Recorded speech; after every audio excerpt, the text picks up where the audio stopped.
কিশোরগঞ্জের ঐতিহাসিক পাগলা মসজিদের দানবাক্স খোলা হয়েছে। এবার মিলেছে সর্বাধিক ২৭ বস্তা টাকা। পাশাপাশি বিদেশি মুদ্রা, সোনা ও রূপার অলংকারও পাওয়া গেছে। এখন চলছে গণনার কাজ। রাকিবুল হাসান রোকেলের পাঠানো তথ্যচিত্র নিয়ে আরও জানাচ্ছেন অলিউল রনি। সকাল ৭টা ৩০ মিনিট। ৪ মাস ১০ দিন পর খোলা হলো ঐতিহ্যবাহী পাগলা মসজিদের ৯টি দানবাক্স।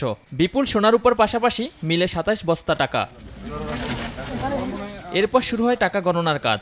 টাকা গুনতে আসেন ব্যাংকের কর্মকর্তা ও কর্মচারীরা। পাশাপাশি অংশ নেন মসজিদ কমিটির সদস্য, মাদ্রাসা ও এতিমখানার কয়েকশো শিক্ষার্থী। এটার জন্য আমাদের অনেক আনন্দ লাগতেছে, আর আমরা এত টাকা আগে কখনো দেখিনি। দানবাক্সগুলো খোলার পর গণনা দেখতে মসজিদের আশেপাশে ভিড় করেন উৎসুক জনতা। তাদের মধ্যে অনেকে এসেছেন দূর দূরান্ত থেকে। যে জামানত করে তাই নাকি হয়, তা দেখে আগ্রহ জাগছে, এজন্য আসছে দেখার জন্য। টাকা গণনা শেষে ব্যাংকে পৌঁছে দেওয়া পর্যন্ত পুলিশ সদস্যরা নিরাপত্তায় নিয়োজিত থাকবে বলে জানান পুলিশের এই কর্মকর্তা। এখানে ডিজিটাল ডিভাইস যে সমস্ত ব্যবহার করলে নিরাপত্তা নিশ্চিত করা যায় সেগুলি এখানে রয়েছে। মসজিদে দানের ইতিহাস বহু পুরানো।